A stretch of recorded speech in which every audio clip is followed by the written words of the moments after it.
Distinguished guests, ladies and gentlemen, I welcome all of you to this Manhattan once again for the Plenary 5 or Draft Conclusion Session for ACET 2015, Making Skills Development Work for the Future.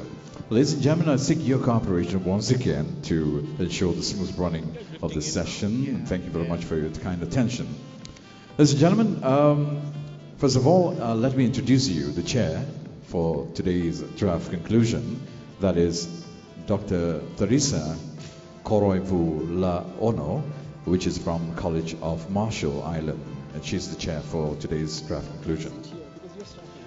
Just for information, Teresa is a Fijian by birth, descent, and a New Zealand national. Dr. Koroivula-Ono received her university education in Auckland, New Zealand, after completing her bachelor's and master's degrees in English in 1998. She returned to Fiji and worked as an instructional designer at the University of South Pacific. She graduated with her PhD 2010 in English from the University of Auckland, New Zealand.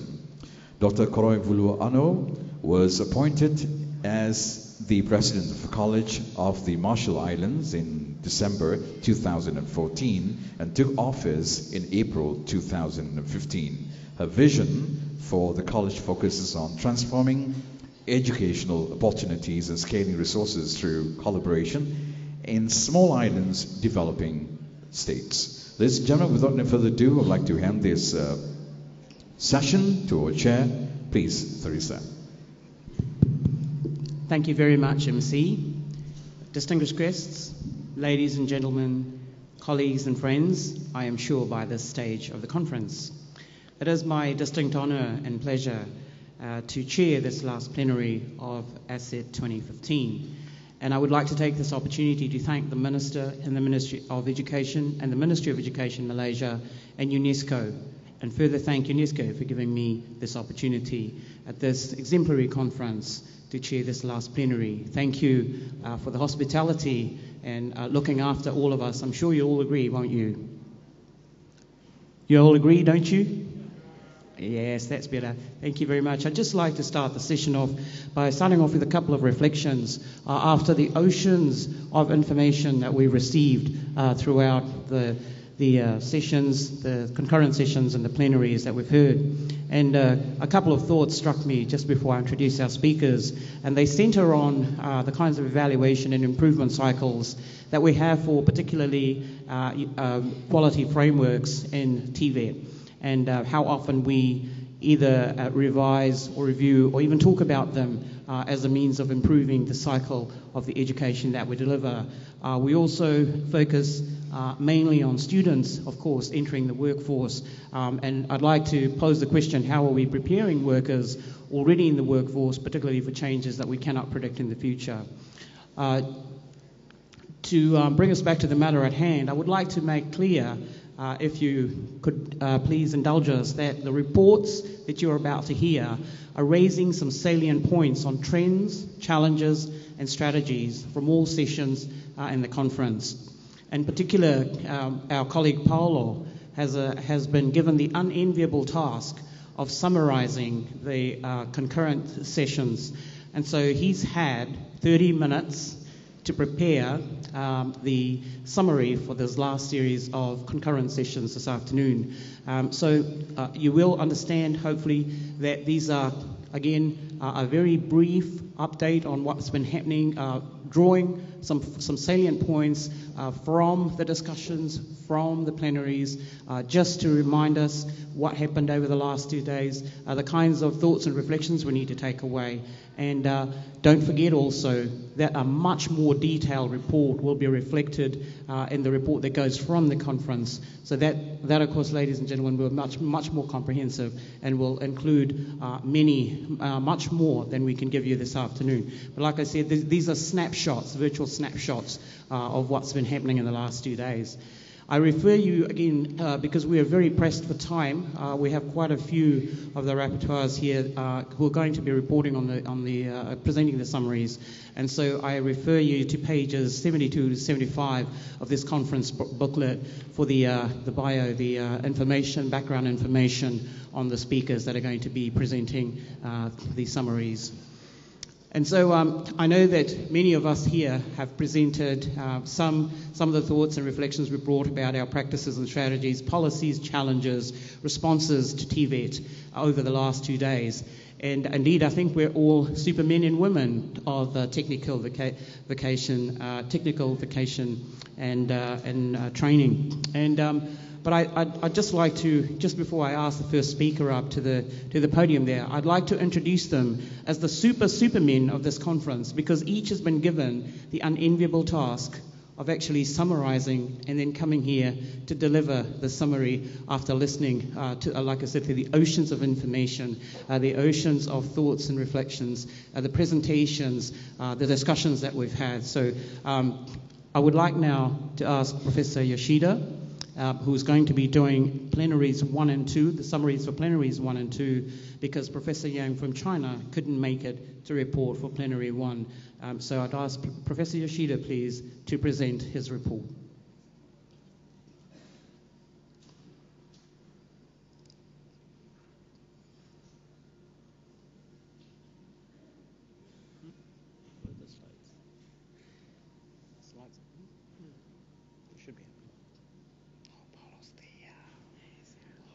Thank you very much, Madam Chair.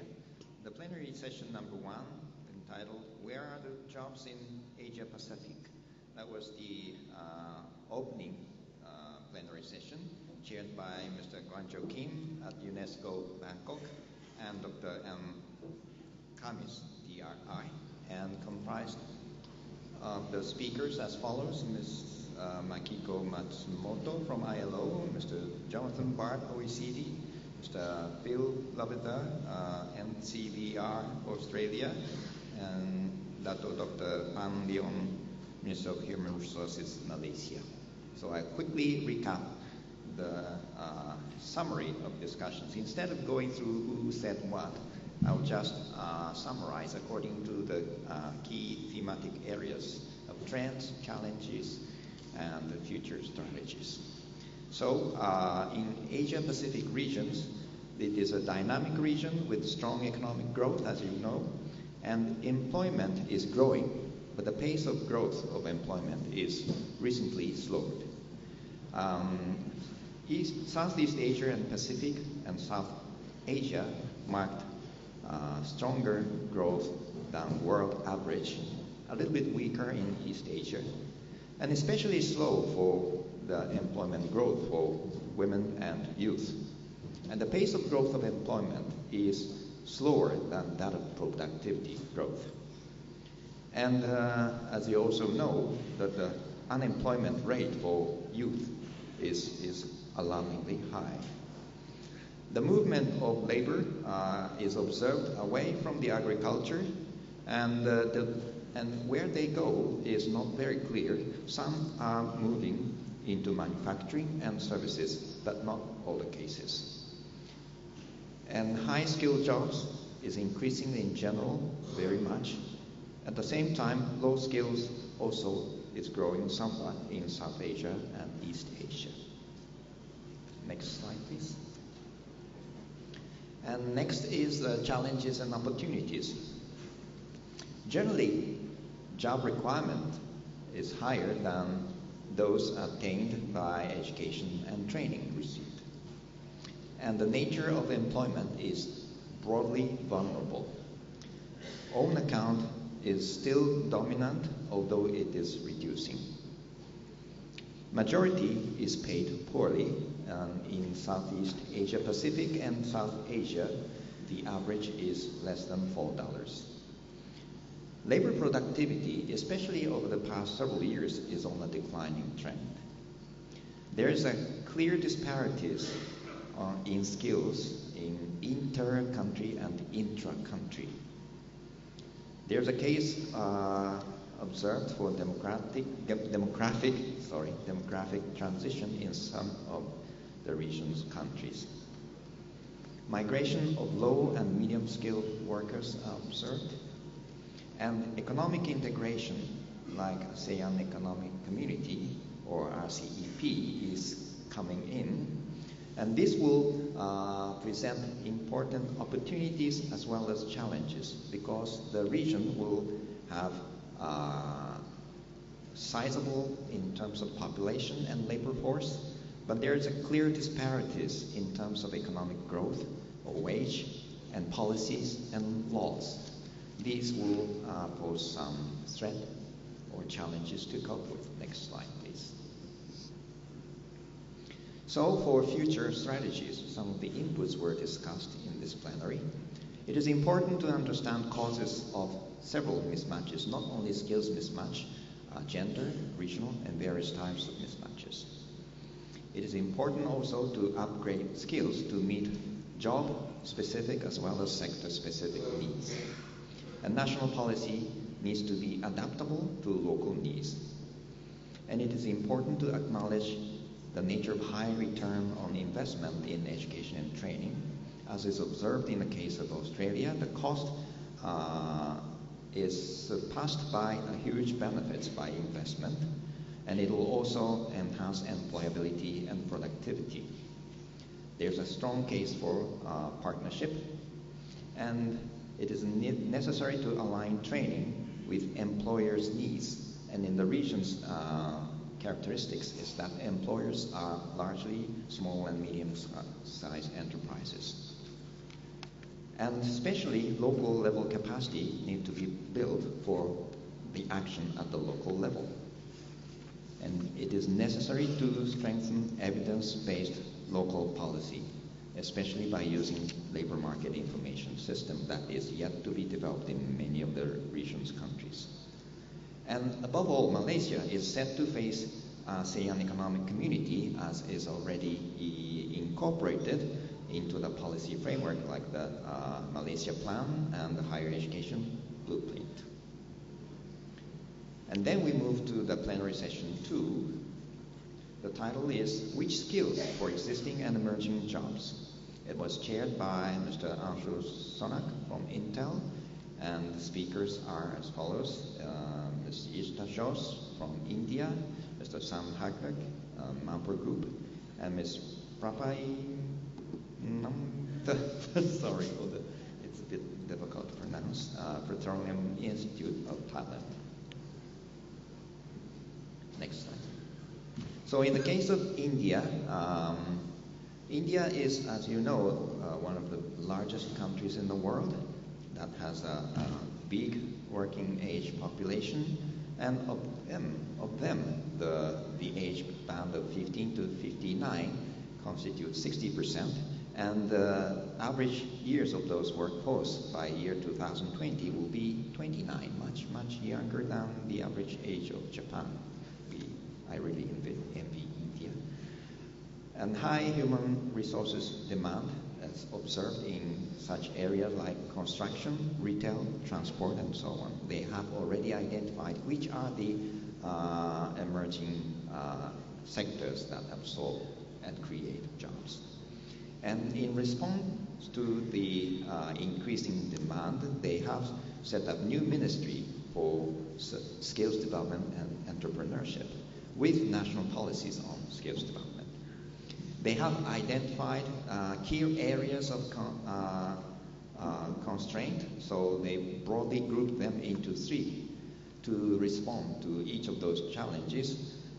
One area is to promote aspirational value of skilling. So they are set to develop national skills universities and institutes, and skilling and entrepreneurship is promoted in formal education. In the area of capacity creation, at the moment it means the capacity is not strong enough. They are determined to build new industrial training institute in underserved regions in private-public partnership, and KVKs, that is an Indian name, to cater to the needs of those dropped out or adolescent girls, housewives, and rural youth. Those are the relatively vulnerable group of people. And the third area is to promote technology and innovation by using National Labor Market Information System is one, and to promote mobile-based IT for private sector is the one, and to promote distant learning at industrial training institutions. Not as it is, but at ITIS. And they are also setting some funds to fund skill innovation proposals, and also they are promoting entrepreneurial incubation. The next case was presented by Manpower Group. They have conducted talent shortage survey.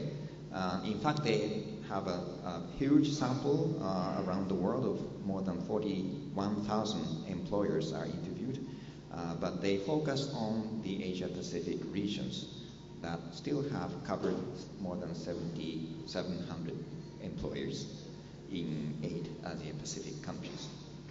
On average, more than 40% of employers have difficulty in filling certain areas such as engineers, sales representatives, skilled trade workers, accounting, financing staff, and so on.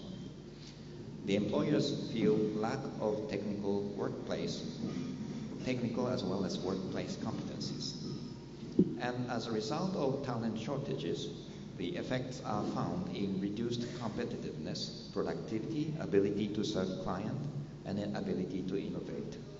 So to respond to those challenges, they are moving to non-traditional and often untrained pool of people for recruitment.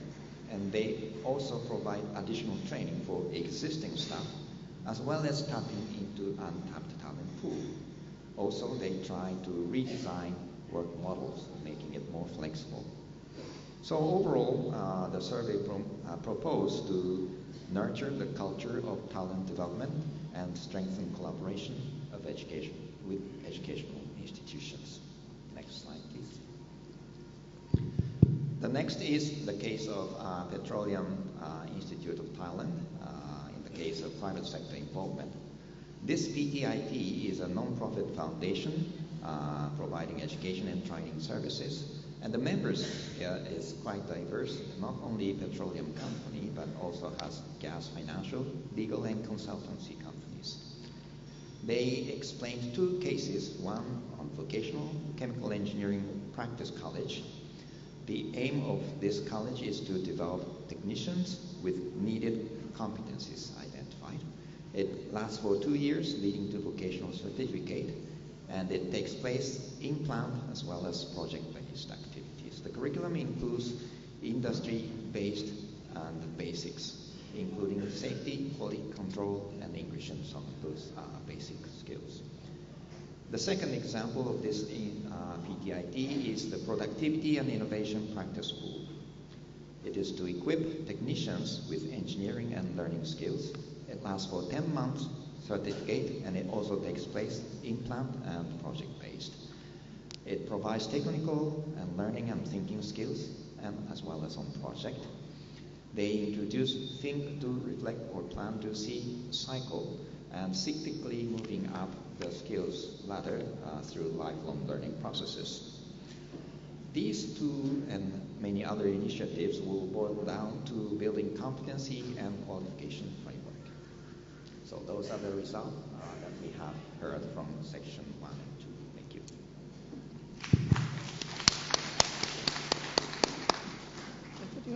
Thank you very much. There was another one. Messages. Oh. Didn't it?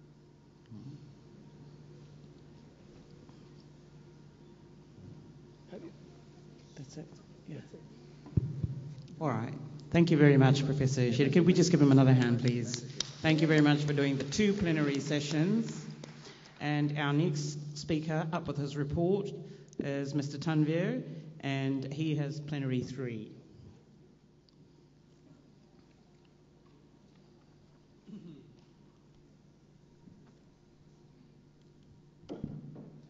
Good afternoon. So I will be reporting on plenary session 3, where we explored the answer to the question, how to bridge the gap through information communication technology.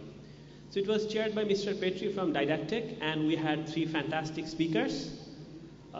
Ms. Teresa from Institute of Technical Education Singapore presented on the experience from Singapore, how they have managed to incorporate ICT in their Tibet. We heard from Mr. Omar, who's from the Economic Planning Unit from Prime Minister's Department in Malaysia, who spoke to us about a very savvy and sophisticated labor market information system which is helping them. And we heard from Mr. Pascal Mabil from Tibet Academy, Cambodia, who gave us a very innovative example of how Tibet can be used even with low infrastructure.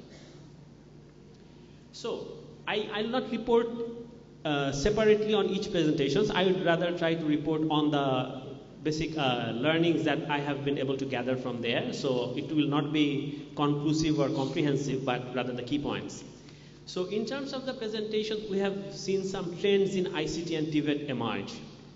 First of all, as we all know, there has been rapid technological advances. Old jobs are becoming obsolete very quickly in a very short time. And as a result, universities are preparing students for jobs that don't yet exist. Just imagine that. And the need for a mobile workforce is gradually becoming a reality. It used to be science fiction, but it's becoming real now. And the hunt for skilled talent is not limited to small localities. It's going global thanks to the online and virtual platforms. So what are the challenges and opportunities that we have seen? So I'll quickly run down through them because you have heard many of them before. First of all, the lack of labor market information, as you all know. Secondly, the lack of infrastructure, technological infrastructure like internet and computers in remote areas. There is lack of trained and motivated Tibet teachers, we have heard about that. Lack of supplementary teaching material that can utilize ICT. And there are visible gaps in both traditional classroom and e-learning systems. And lastly, the changing nature of required skill, which is varying. Now, the skills that you need, 70% is required on-the-job training, 20% learning on yourself, and only 10% from classroom structured learning. So the nature is evolving in a great manner. In the presentations, some very feasible and concrete strategies were proposed how we can face the challenge of TVT while using ICT. So these are some of the broader strategies I have picked out. First of all, we need to set an inspiring vision. For example, we have heard from Malaysia about becoming a high-income country. So that's a very aspirational vision. And then a long-term strategy to make the vision a reality. And the next step would be to have a sophisticated labor market information system that strives to reduce the gap between labor market demand and supply. And again, it was the Malaysian example that was really helpful. And it should be both historical in terms of providing data and also forward-looking in terms of correct projections. Then the other strategy that was discussed was collaboration among the key stakeholders. It's not only state and private sector, we need to consider the learners themselves because they have the highest stake in it all. And combination of strong governance, quality program, both in terms of design and delivery, and enhancing Tibet in terms of improving perception through branding and promotion because there is still stigma around Tibet or by being considering it of lesser quality than general education. The presenters also talked about multi-pronged preparedness. We need preparedness if we want to use ICT. It has to be strategic preparedness. It has to be organizational preparedness. It needs to be technological, pedagogical, and operational preparedness. Only when we have them can we aspire to bridge the gap between the labor market demand and supply and using ICT for Tibet. There needs to be authenticity where we need to honestly answer some questions. When we are developing, for example, curriculum, we need to ask ourselves and the learners, what is worth learning, which should lead to the development of appropriate curriculum. In terms of pedagogy, how to teach, what is the most effective manner of teaching, and assessment, whether the students are work ready at the end of the course. That's what we would need to measure in terms of the assessment systems that we put in place. This mechanism needs to be learner-centric and also teacher empowered. So both of them are very important and they need to be kept in the center. And use of technology is to supplement and aid teachers, not to replace them. We need to be very careful in keeping that in mind, because there are at times technological optimism that undermines the role of the teachers. We cannot do that. And then consider less resource intensive inputs considering the country infrastructures available. So we had the inspiring examples of Tibet Academy, where they are working without any computer or internet for greater coverage even to the remote areas. And then one of the suggested strategy was context responsive and constant innovation. We heard the example of flipped classroom and bring your own device, which is appropriate in terms of context. And lastly, I would want to raise that I picked it up from the Singapore presentations. This is sort of a strategic vision to which we can work towards. That teachers and students staying connected both online and offline, collaborating to generate learning content and being responsive to market needs while preparing as global citizens, not only workers, ready to face the challenges of the future. Thank you very much. Thank you very much, Mr. Tanvir from Education Action Aid International. Next up, we have Mr. Krishna Sisla from Asia, Pacific and Japan, the Oracle Academy. Hi, good afternoon. This partnerships and coordination that needs to be strengthened, that is the topic which I thought I'd just share with you the key strategies that we have on the salient points that I managed to capture. We had excellent speakers there. I'm from Philippines. She had extensive experience in the policy making and implementation of education strategies in Philippines, and she shared her thoughts. And Mr. Simon Song from Bush, Malaysia, where he came from the private organization where people are absorbed extensively after any kind of vocational trainings or any kind of education at this level. So it is an excellent combination that has taken up this topic.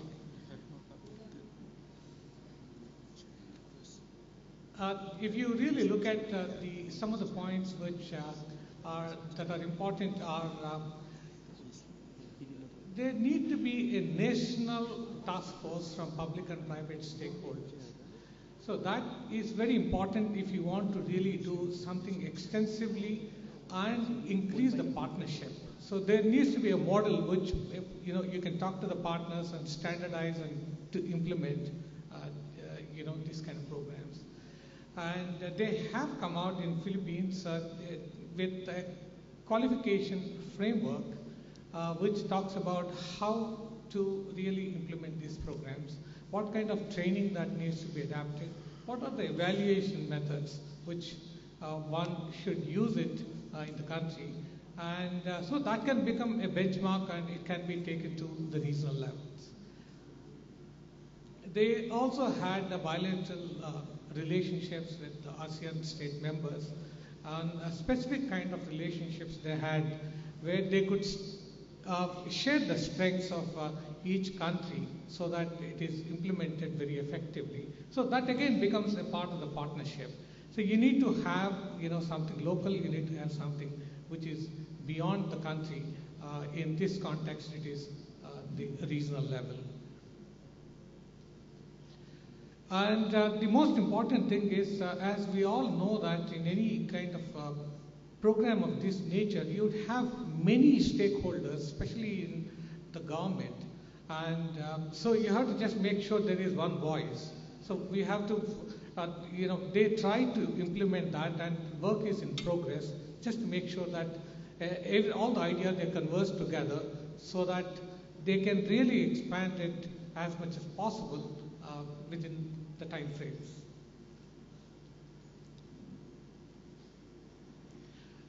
So we had the other speaker talking about the work for the future, and one of the very encouraging kind of distinct point was there's a huge number or huge population that is still, the youth population is emerging in this region, especially in the ASEAN region, which can become a real powerhouse as the industrial dynamics are changing. And so this is very important to really note. And as if you have so much of so much to cover, you need to have partnerships, and you need to have good quality partnerships so that things can move effectively, and you can have minimum issues while running the programs. And the other point which was brought out, which I think most of educators know about, is the theory is quite extensive still that is covered in the formal education. And where even in the courses like this, you have too much of theory. So that ratio has to change, and one needs to have as much practical as possible, or apprenticeships. And again, partnerships make a big, they play a big role when it comes to implementing these kind of plans, where you have more practical and less theory. And the other thing which again plays a very significant kind of role is the partnerships between private and the government and the educational institutions, where again you can really see the outcomes if you have these kind of things, because private organizations, they recruit people, so you need to have that kind of combination to make it successful. So those are challenges, but still this is the way to go for the partnerships. And the other thing is the students need to have some kind of recognition when they go through this kind of programs. So the one suggestion was to go for some certification kind of plan. It can come together. It can come from any stakeholder or from all the stakeholders. But certification is something which is very important. The student can carry forward and use it in their the opportunities they come across for employability. And while there was a nice example of in Vietnam, Bosch has tried to have a relationship with an educational institution, and then you have the Chamber of Commerce. Then you have Bosch coming together, and they trained huge number of people, and they provided the apprenticeship, because they have seen that there is a quality outcome through this kind of relationship, these kind of partnerships. So because all the stakeholders were seriously involved in that. So I think that is something very important in the partnership of this kind of programs. And then you have, when it comes to training, it is very difficult to really expand, because the critical mass is always an issue for the quality of trainers. But again, we have to have something called the train-the-trainer model. So they are equipped in terms of subject as well in terms of the training skills, so that they can effectively conduct the training either in rural places or urban, because it has to reach out in a balanced manner in a country. So then only we are addressing the problem. If you see the key messages, the key messages are partnerships are critical for Tibet success, that is country and regional partnerships. Within the country you need to have partnerships, and outside the country if you have partnerships, you can bring in the best practices to implement it. So success brings success. So we have to just make sure that pick up the success stories and then try to implement it wherever it is possible. And the most important thing in any partnership, I think we have seen in personal life, professional life, and everywhere, the partnership, the commitment is very important, and the ground rules are very important. So that is something where I think it has to be discussed, ironed out before the partnership is built up, and there need to be a trust that that is created when you work on the partnerships. So it's very otherwise the partnerships can be built up, but I think they break if things don't work as per the other stakeholders. The framework of quality standards is very important, and good quality partners look at good standards to be implemented, so that their work becomes very, very easy. So I think the focus should be there on that too. The interesting thing is, if you want to really expand, you have to really encourage the youth. I think that was one strong message that has come out, and the local communities. So unless you do that for this nature of programs, there won't be encouragement, because the program has to sustain. And if you've seen some of the messages which I've seen outside, the people are talking about the success. When it was empowered to the women, they have come out saying that, yeah, this is what has really helped me to stay on my own. And those are the success stories we have to come out with. We have to really bring the communities into the picture, which is very important in a partnership model. And the last one, which normally sometimes we take it for granted, is the funding part of it. We think that funding can come in as we move forward, but it is always important to really iron out some of the funding kind of areas, because that is one more message that has come out during the presentation. Funding is something which one needs to work out. Who are the stakeholders in funding? Who are the stakeholders in the execution that need to be clearly brought out? Finally, I think partnerships are the way to go. That was the suggestion, or that was the point that was coming out. And quality partnerships and good framework, that is very important. Thank you very much. Thank you very much, Mr. Sister. And now may I ask Mr. Paolo Fontani from the UNESCO office in Kabul to report on the concurrent sessions.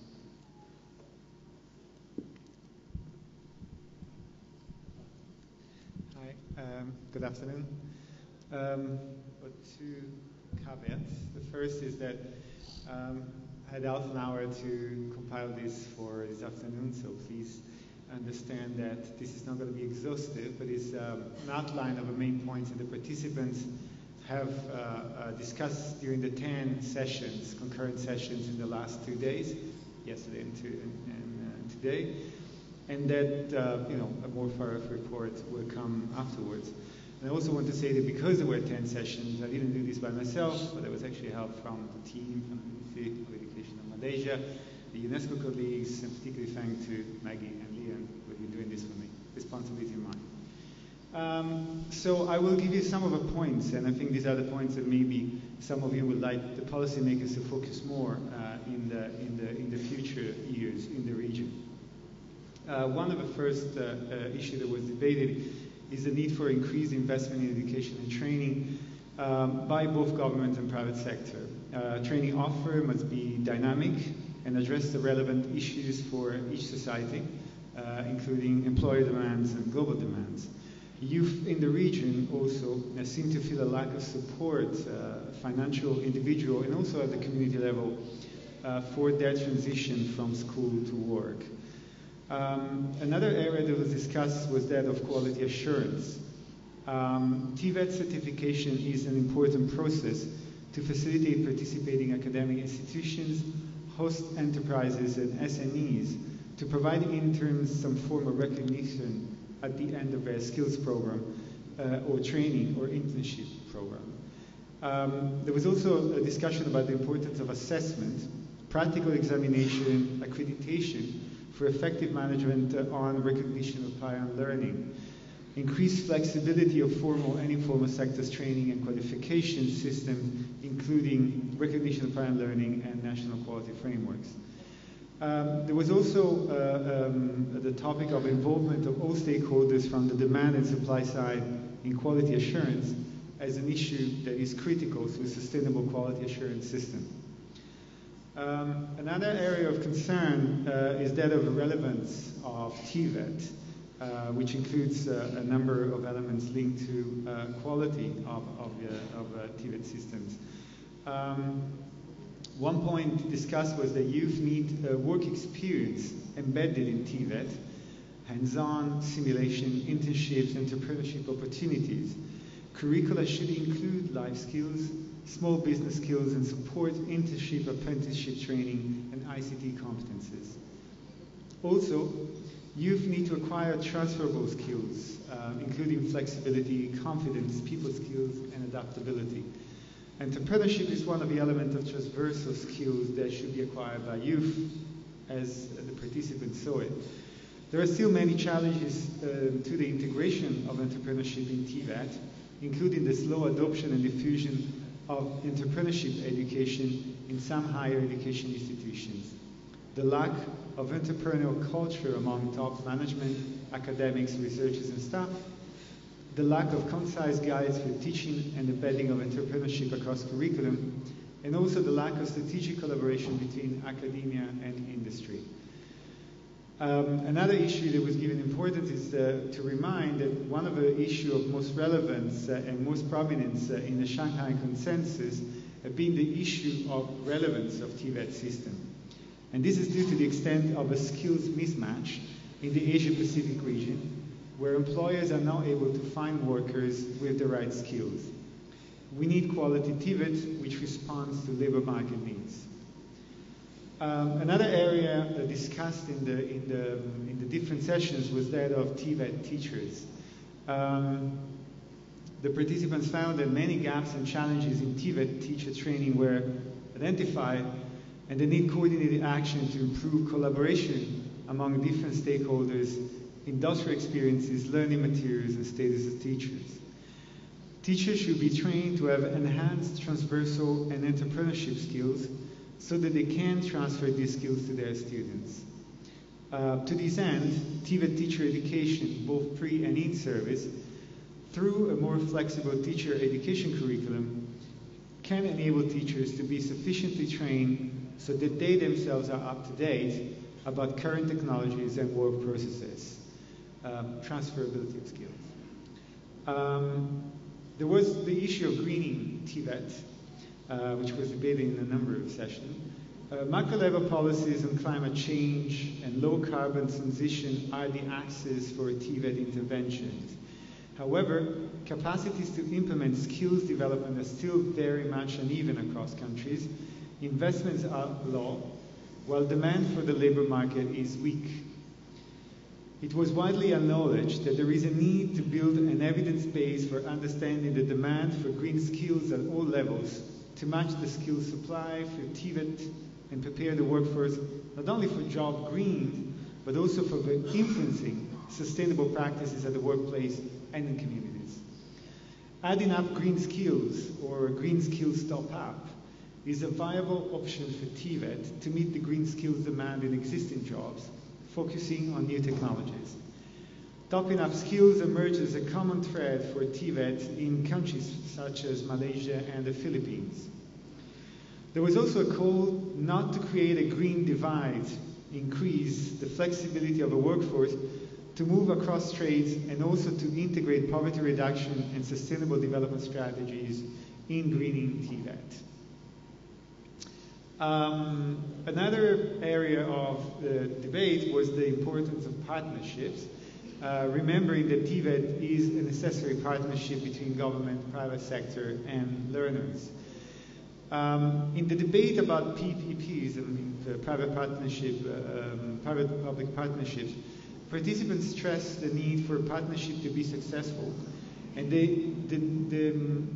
as elements of success, they include managing the politics, a shared agenda between private and public, an effective communication, good governance, accountability, but also attention to and the importance of human cooperation. The example of India is critical, as one presentation spoke of: build, own, operate, and transfer. Well-designed PPPs enable for the co-design of an innovative technical vocational education and training, which increases quality by building on the effective needs of a learner. Learners and employers must actively seek to find a common set of aspirations to achieve common outcomes. Partnerships with private sector to allow youth to break into the labor market are also deemed essential. A good network must have a top-down and a bottom-up synergy in order to ensure that each part of a network is strong and can support the other. Solid networks, which were also debated, promote a certain number of elements, including the following: teacher learning from each other's experience, promote regional and interregional dialogue, and try as much as possible to pool resources. The last point is that of ICTs. Could not miss here. 2 points only I have, but I have to recognize that the ICTs were discussed a little bit across the board, and if you look at the different points I just made, you will find that technologies and ICT in terms of learning and for learning outcomes are there. Because of technology, the possibilities for teaching and learning environments and learner choices are expanding. However, what we need to be careful of is to ensure that our teaching tools expand as well. ICT is not the answer, but a pillar. And finally, we should utilize ICT when it adds value to the learning experience and not just for the sake of ICTs. So despite the fact that ICTs and new technologies are seen as a way to improve our Tibet programs and systems, it is still important that we look at that not as the panacea for every trouble, but actually as a way to increase the learning experiences and partnership. Thank you very much. Thank you very much, Paulo. Could you please give him a resounding round of applause? Our Superman. Thank you very much, Paulo. And for the last report, may I please ask Professor Jafar to report on the ministerial session.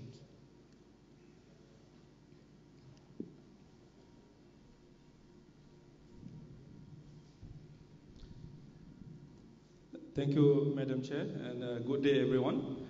I'm going to report to you what goes behind the closed doors of the meetings between the ministers who discussed and deliberated on the proposed Kuala Lumpur Declaration.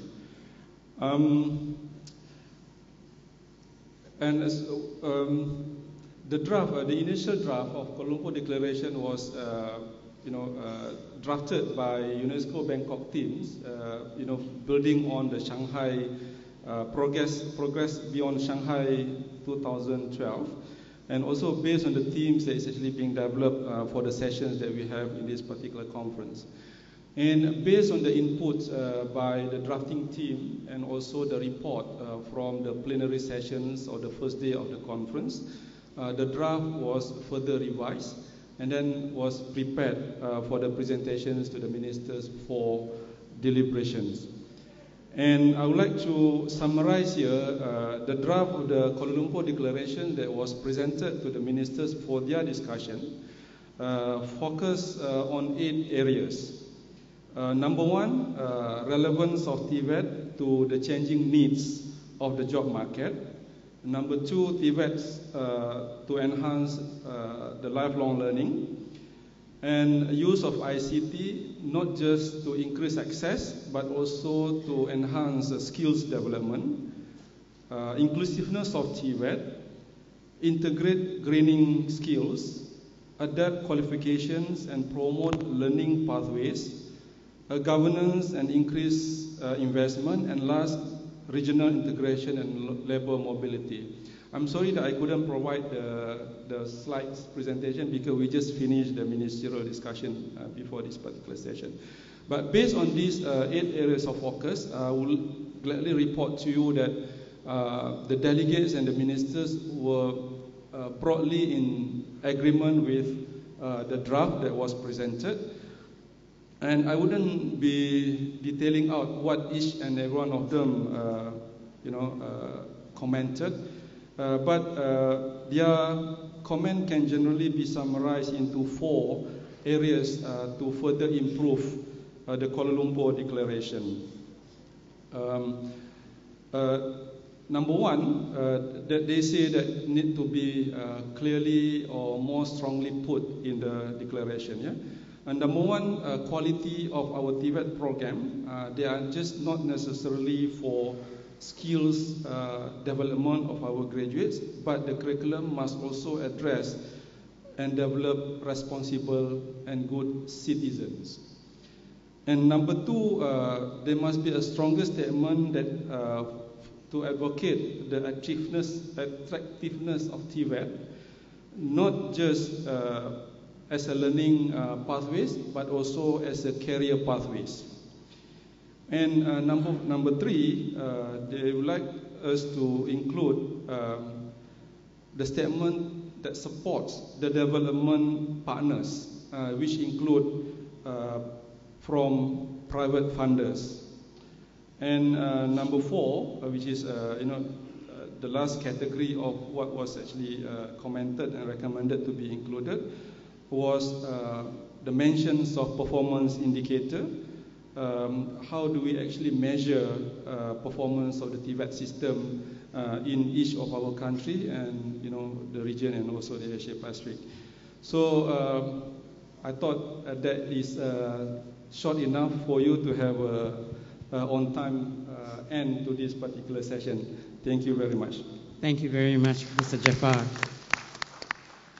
Honourable Ministers, distinguished guests, colleagues, ladies and gentlemen, rather than try and summarise the summaries, what I am going to do is just throw out a few thoughts as we come to the end of a very long day. And I'll try to be very, very quick about this because I know I can see you flagging, and I know that I'm standing between you and you being able to put your feet up. So bear with me for just a couple more minutes, please. So instead of trying to summarise the summaries, what I have done is, on reflection, listening to, again, the wealth of information, the oceans of information that we've shared, the experiences and the knowledge on Tibet and Tibet education, the case studies, the examples that were illustrated, shared with us in the concurrent sessions of Tibet in action that traverse the multifarious learning and teaching landscapes of Tibet and the Asia and Pacific region. I would just like to throw out a couple of signposts into which, as I listened, all of this information fell for the most part. And the first one, I think, was very aptly stated at yesterday morning's opening session with the question, where have the jobs gone? That, I think, is a very necessary, a very relevant place to start for us in a conference such as this one. As one of our speakers this morning said, a conference that has happened at a very critical time in the discussions and the conversations of Tibet, where we have been, where are we going, what are we doing? So where have the jobs gone? I thought was a very, very salient question to be asking at that point in time, because it enables us to look back, and it enables us to look reflectively at what we are doing, so that the issues of vulnerable employment, rising unemployment, labour production on the decline, the migration of workers, the need to understand mismatches, upgrade skills, the policy makers, what are we doing with policy? Are they robust enough? Will they be able to look into the future but address the current needs of society and in the skills-based training that we're offering? We also went through the future of skills development today in terms of the presentations that opened the day, showing us what the future of Tibet can look like. So what are we doing? So in that instance, the second signpost for me was, what do the jobs of the future look like, and what are we doing now with our students while we're trying to meet the needs of the stakeholders currently in the industry? Are we also we also have the education, the Tibet educational programs that will prepare our students for that future, a future that we do not know what it looks like, because that in the video that was shown this morning by Dr. Teresa, which I thought was powerfully evocative, especially for us as educators, what kind of programs are we designing? What kind of learning design are we engaging in to be able to produce that student, that graduate that will get out there and be able to fix the machine, but will also be able to critically analyze and critically think. The social, I think somebody referred to it yesterday as the social intelligence, I think was the phrase used. So what do the jobs look like in the future is an unknown quantity. So it follows then that the skills required for the jobs are also an unknown quantity. Yesterday there were references to specific versus generic skills and where the emphasis should be on Tibet education. So I just beg your indulgence just for a little while, just a couple of seconds, as I project into the future to share a recurring reflection I have on how our Tibet learning designs based on data, industry needs, locally contextual, regional and international relevance, and greening Tibet will contribute not only to anticipating and successfully responding to changes in the workplace, but most importantly to environmental sustainability. We talk a lot over the last 2 days about greening Tibet and reducing that carbon footprint. So after embarking on the journeys of discovery and rediscovery at this conference of Tibet framework, strategies, initiatives, innovations, processes and practices in the last 2 days, our meeting of minds and experience at ACET 2015 could not have come at a more critical time of world history, as stated by Mr. Simon Song this morning, as I mentioned earlier. I think we are poised on the proverbial tip of the iceberg with regard to technical and vocational education and training. We not only share our knowledge, our projects, case studies, and aspirations, but we looked into the future of Tibet and the world that we live in. The type of approach to take in training that were both relevant in the workplace and at the same time promote environmental sustainability by embedding greening Tibet practices in our educational programs. Leveraging technology, especially as Paolo has just mentioned, using it as a tool, not as a means.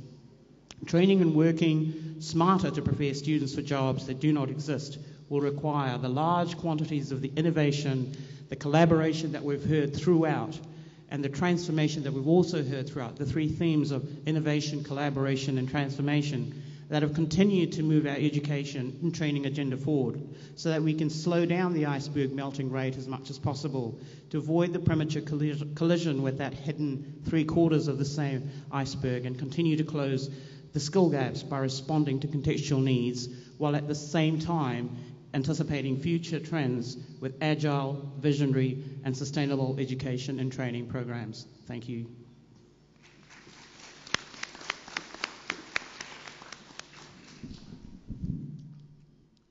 Well, thank you very much to Dr. Theresa for handling these plenary 5, the draft conclusion just now. Thank you very much. Ladies and gentlemen, with that we have end our plenary 5, but before that I have an announcement. This announcement is a bad one, actually. A participant bag is missing and being wrongly taken as sampling on 14th Coffee Shop